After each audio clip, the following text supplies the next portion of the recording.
Halo teman-teman, salam sehat selalu untuk kita semua. Salam sejahtera dengan saya Bung Ropan. Dan kembali saya harus berbicara, ya tidak henti-hentinya memberikan info-info kepada teman-teman semua para netizen penggemar sepak bola tim nasional, karena sudah semakin dekat. Sehari lagi tim asuhan Sintayong ini akan bertarung menghadapi The Golden Star Warriors yang dilatih oleh Philippe Troussier di Maidin Stadion di kota Hanoi. Segala persiapan sudah dilakukan dan kabarnya timnas kita sudah siap tempur. Dengan berbagai kendala atau masalah apapun, STI sudah menjanjikan bahwa tim Indonesia akan memberikan permainan terbaik ya untuk tidak kalah bermain di Maidin Stadion dan mendapatkan hasil yang positif. Saya pikir ini bagus untuk kita semua karena STI penuh percaya diri setelah menang di pertandingan pertama di Gelora Bung Karno dengan 1-0 pada 21 Maret yang lalu. Kini pada Selasa nanti kita akan mengamankan paling tidak 1 poin di Maidin Stadion, atau dengan kemenangan 3 poin ya kita dapatkan berarti ada 6 poin secara keseluruhan menghadapi Vietnam, maka peluang kita untuk mendampingi Irak lolos ke putaran ketiga sudah di depan mata karena kita menyisakan 2 pertandingan lagi pada 5 dan 11 Juni yang akan datang menghadapi Irak dan menghadapi Filipina. Lalu bagaimana dengan kondisi pemain-pemain yang ada saat ini? Saya barusan kontak dengan manajer tim Pak Sumarji dan beliau mengatakan saat ini semua pemain baik-baik saja.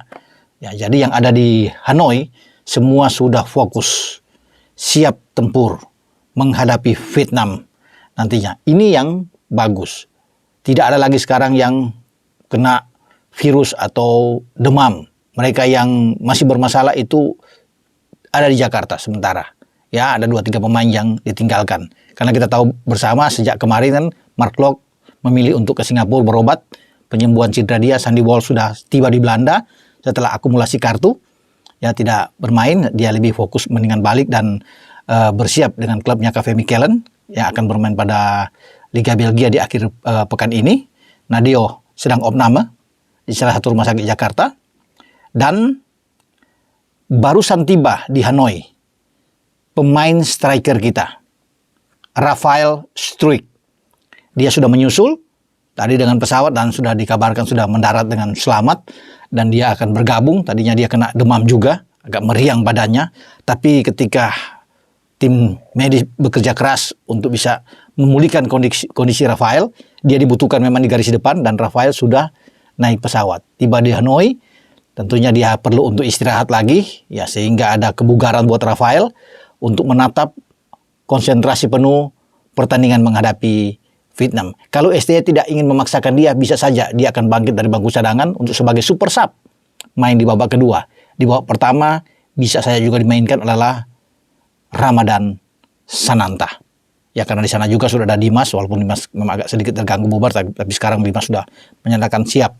Yakob Sayuri juga yang sempat terganggu ya, tapi sekarang sudah ikut latihan bersama dengan timnas kita dan menyatakan akan siap jika dipakai oleh STY. Kabar yang oke. Sementara pemain-pemain lainnya yang masih tertinggal itu konon kabarnya masih ada Pratama Arhan. Ya, di Jakarta ada Ivar Jenner, gelandang kita yang diharapkan juga ya untuk bisa bergabung, masih ada di Jakarta. Kita akan tunggu nanti bagaimana kondisi mereka ya untuk bergabung dengan tim nasional, apakah akan menyusul pada besok hari ya, masih ada waktu lagi. Tapi saya pikir memang mereka perlu untuk pemulihan secara total ya, Arhan dan terutama dengan Ivar Jenner ya. Kita akan bersabar tentunya mendoakan yang terbaik untuk mereka, karena Arhan kita perlu untuk di bek kiri sebagai lemparan-lemparan ke dalam dia kan sangat mematikan tentunya. Kemarin juga ketika gol dari Egy semua datang dari lemparan ke dalam Arhan ya. Ivar kita butuh di tengah. Memang kita sudah ada Tom Haye. Karena ini kabar bagus juga, Tom sudah selesai semua, akan bermain bersama dengan Ragnar dan dia akan memimpin di tengah. Ragnar tentunya ada di depan. Lebih bagus memang kalau Ivar ada. Ya, itu yang kita doakan, semoga cepat sembuh, dipulihkan Ivar ini dan bergabung sama seperti Rafael yang saat ini sudah ada ikut bergabung karena dia kemarin ditinggal dulu di Jakarta untuk pemulihan. Tidak dibawa ya, karena dia tidak boleh bergabung dengan tim yang ada, takut nanti virusnya ikut menyebar, nanti pemain-pemain kena flu atau pilek di sana, demam lagi, ini akan sangat sulit. Nah, dengan memisahkan mereka ini bagus, sehingga ketika pulih berangkat. Ya besok juga saya pikir akan ikut Ivar Dharma Arhan ya, bergabung bersama-sama, dan kita akan berharap itu. Ya oke, kita nantikan kabar-kabar selanjutnya. Yang pasti kata Pak Marji, semua pemain itu sekarang enjoy ya, menatap laga kedua menghadapi Vietnam setelah laga pertama kita bisa menang. Jadi itu diberikan kebebasan pemain ya. Memang harus lebih santai, enjoy, tidak perlu tegang ya untuk menghadapi laga ini, karena besoklah waktu yang tepat bagi pemain-pemain untuk bisa bertempur habis-habisan di lapangan. Ya karena kabar juga yang saya dapat dari Hanoi, kondisi tim tuan rumah tidak bagus-bagus juga. Ya, pelatih Trosier dalam tekanan berat ketika kalah kemarin lawan Indonesia. Ya dia di pressure habis oleh media setempat ya. Dalam posisi yang tertekan ini bisa saja dia kena dipecat. Ya, apalagi kalau bermain imbang atau kalah melawan Indonesia. Juga pembelian antusiasme penonton di Hanoi untuk membeli tiket pertandingan ini menurun drastis. Ya, karena mungkin kecewa. Para supporter Vietnam ini melihat tim nasionalnya 2 kali berturut-turut dihajar oleh Indonesia, bahkan tidak mampu mencetak gol. Pertama di Piala Asia di Qatar, kemudian kemarin berlangsung di GBK. Memang pantas, wajar mereka sangat kecewa, karena biasanya kan mereka selalu menang melawan Indonesia. Dalam 8 tahun terakhir tidak pernah Indonesia menang sebelum kita hajar mereka di Qatar, dan kemarin terulang lagi secara back to back ya. Jadi mereka ada berpikir bukan tidak mungkin Indonesia akan menang lagi di Maidin dengan kekuatan yang ada saat ini. Apalagi sudah ada Jai di sana, lebih kuat kita di jantung pertahanan, dan konon Yasin Hapner sudah bugar, ya sudah siap juga. Yasin sudah menyatakan bahwa dia oke untuk bisa bermain. Jadi di belakang akan kembali dengan Jai Ises, Yasin Hapner, dan juga dengan Rizky Ridho. Kembalinya Asnawi Mangku Alam di kanan, oke.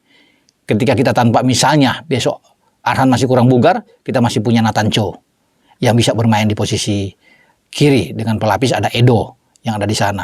Jadi masih memang kuatlah posisi kita. Dengan kedatangan Rahmat Irianto bersama dengan Ferrari juga ini menjadi backup bagi tim nasional kita, termasuk dengan Hernando Ari yang juga membackup Adi Satrio, dan bukan tidak mungkin Hernando juga akan dimainkan tergantung kondisi dia yang terakhir. Ya bagaimana, dan dilihat oleh tim kepelatihan yang dipimpin oleh STY, apakah Nando yang akan main atau dengan Adi Satrio, karena Adi Satrio kemarin juga ya tampil oke, ya tidak kebobolan. Tapi semua sekarang akan kita lihat dengan keberadaan seorang Tom Hai, sang profesor yang akan memimpin di tengah.